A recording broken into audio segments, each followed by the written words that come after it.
So this is basically the extra part, which is weird because usually the extra parts are after I've beaten the game.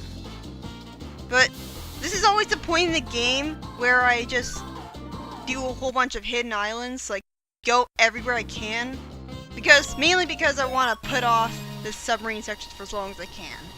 Yeah, that's the infinite line drawing code. Warning about that code, if you use it too much with the Wave Cyclone, it'll freeze the game. But you can draw a line as long as you want with all the other vehicles. It just got that arbitrary limit with the Wave Cyclone, otherwise known as the most fun vehicle, which is weird. But yeah, a lot of the hidden islands are pretty annoying, and it really feels like they were designed by different people than the people who made the actual levels. Like, you've got these professional level designers who do a pretty good job, and then you've got this new guy who's like, "Hi guys, I'm fresh out of level designing school. Is there anything that I can make for you?" And they're like, okay, here, design a hidden island. And then he designs an island like a ROM hack that has no idea what you're going to be doing in it or how to have a fun time. But for the most part, this hidden island is good. I mean, aside from the annoying snow enemies that you constantly land on because they're digitally placed. Other than that, this is a pretty well-designed hidden island. Most of the hidden islands share the aesthetic of other levels in the game that you've already played.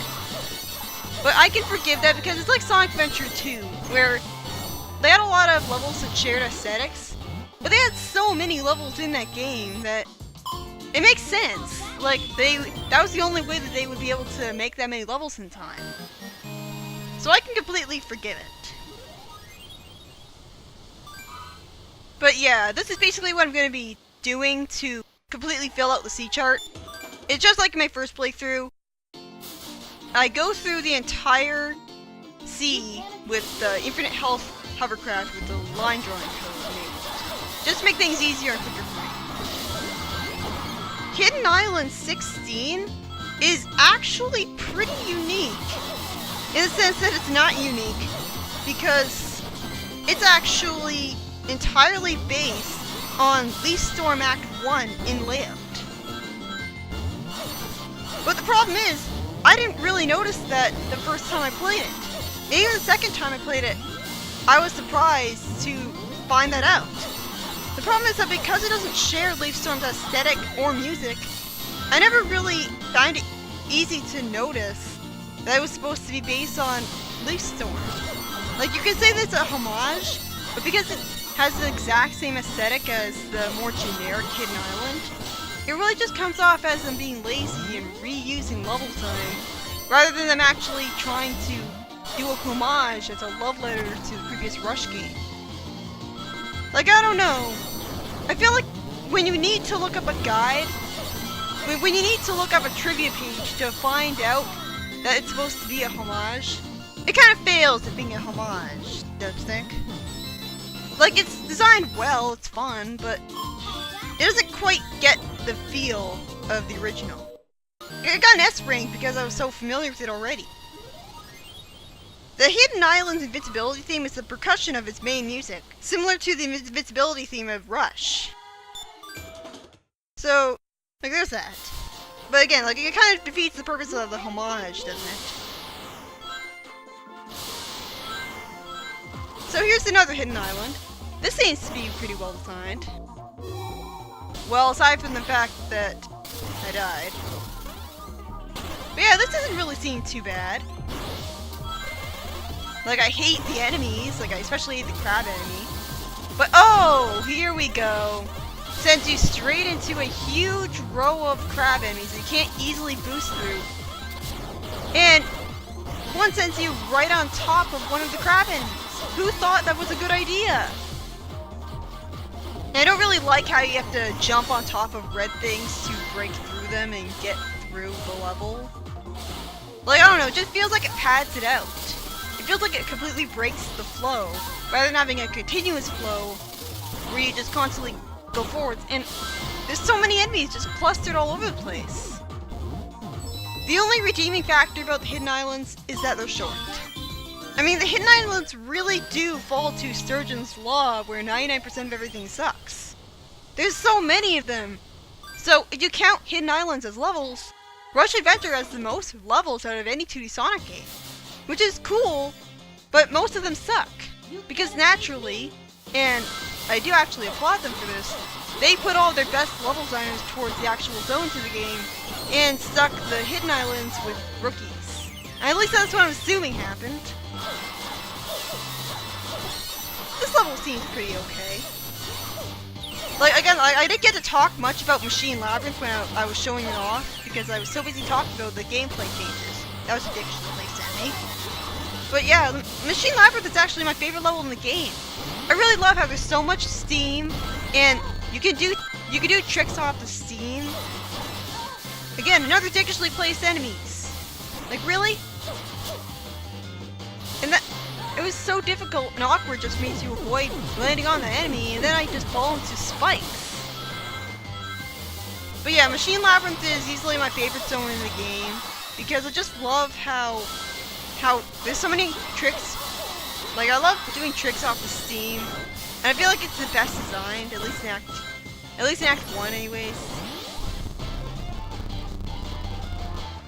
The thing that annoys me about the Hidden Islands, aside from the whole design problems with them, is that they don't really have any real names. So it's really impossible to remember which number island is which. Like, Wind Waker had like 1 billion islands, and a different name for every one. Like, would it really have been so hard to give every Hidden Island their own name? At the very least, they could give Hidden Islands, like, Act 3 and stuff. Like, if there's a Hidden Island with the aesthetic of Machine Labyrinth, just call it Machine Labyrinth Act 3. That would have made it a lot easier to remember what Hidden Islands were what. Like, how are you supposed to remember that Hidden Island 16 is the Lace Storm Island, so you'll replay it? But yeah, I'm cheating through these Johnny races. I dealt with them in the same way that I dealt with them in my first playthrough to get the last story done. Like, I have played and beaten the last story before, so I do have a full detailed opinion on the gameplay and stuff, which is good at least. But yeah, here's what I'm gonna do. I'm gonna cheat through these races, and then I'm gonna play them again to show you how difficult they actually are. So, that way it doesn't entirely feel like cheating in terms of the footage. Here you go. This is how difficult the race is when you don't use the max boost code. As you can see, I'm recording this footage after I've already gotten the emeralds. So it's good that you can actually re-race Johnny. But yeah, you basically got to get everything right. These races are so precise. You can't afford to make a single mistake. You gotta get all of the ramp tricks right so that you keep getting boost energy. And I do like how when you land from doing a ramp trick, you destroy any enemies or mines in your way. So that's good. But yeah, like, I really do love doing tricks with ramps.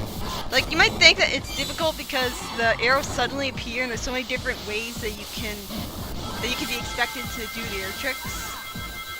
But I like them. Like, even when they get longer. Like, just looking at the ramps from a distance will tell you how you're supposed to draw the line, because you can see arrows on them. See how easy it is for it to lose? Like, you just immediately snuck up on me and caught up to me from behind. All because its acceleration is faster. But yeah, you've got to make sure that you go through every semicircle that he creates behind him, because it gives you a burst of speed intuitively enough. And you got to make sure that you squeeze between every rock you can. Like Johnny is so overly difficult. He never makes a single mistake. He always perfectly squeezes behind. He perfectly squeezes between every single rock that he comes across. He never bumps into any rocks and gets stopped by them. He never bumps into any mines. And he can attack you. Why can't I attack him? I can be boosting into him, and I'm not gonna attack him, slow him down. Johnny cheats in every way imaginable. But yeah, like, Johnny is so unfair. It would be fair if he was the same speed as you and made reasonable mistakes. But instead, you're expected to deal with an AI that is already perfect at the special stage. And meanwhile, you're doing it on your first time. You're guaranteed to lose on your first time because you don't have it memorized. You can't precisely squeeze through every single rock on the first try like he can. He's always going to be faster than you, have a faster acceleration than you, no matter what. That's not fair. And he can attack you and you can't attack him. That's not fair.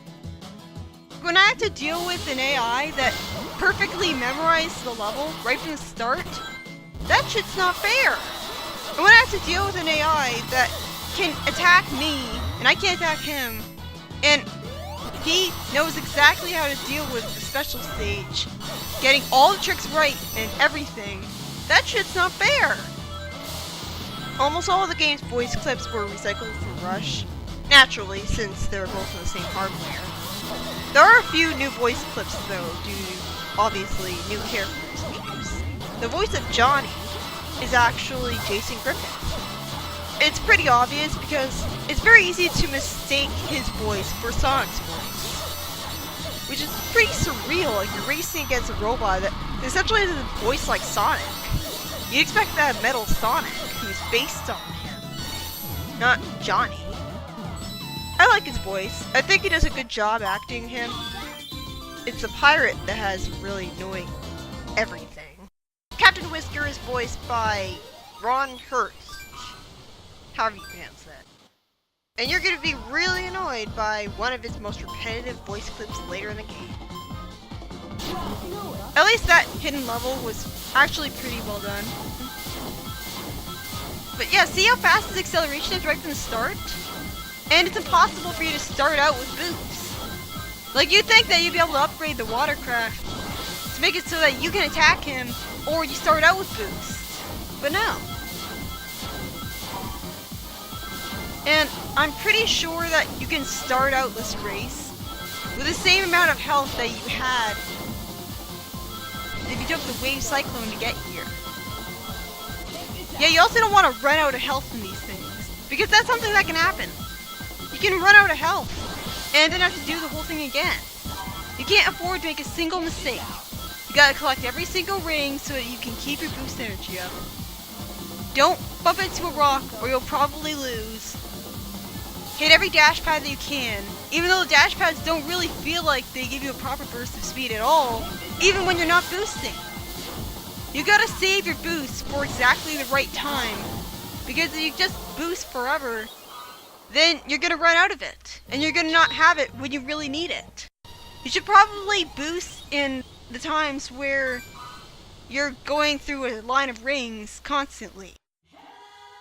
And I suppose in the areas where there's a huge amount of mines all in a row, it's probably a good idea to boost too. Oh great, this is gonna be fun. They send you into a wall right away, so you gotta immediately go back. And again, you move so high up with a single slight tap of the control pad upwards. Who thought this was a good idea? I mean, at least I can get over here. Like, at least you're not guaranteed to die if you fall into that spike pit. But this really goes to showcase how bad that gimmick is. At least it's over really quickly.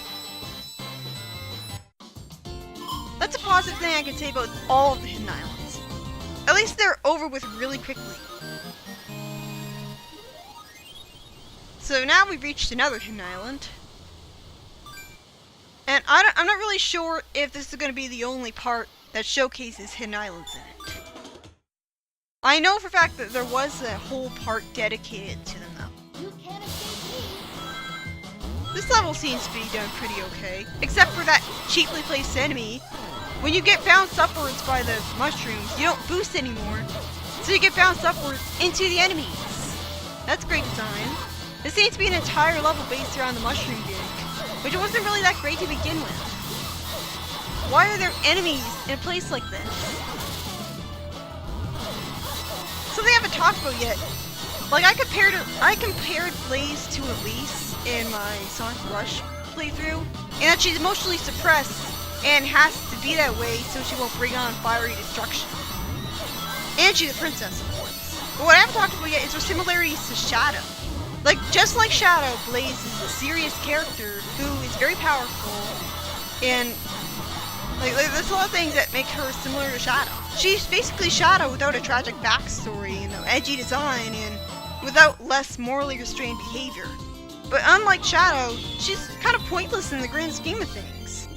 And like, at least when Shadow appeared in his games, he improved the story by making them more engaging and emotionally impactful because of his past.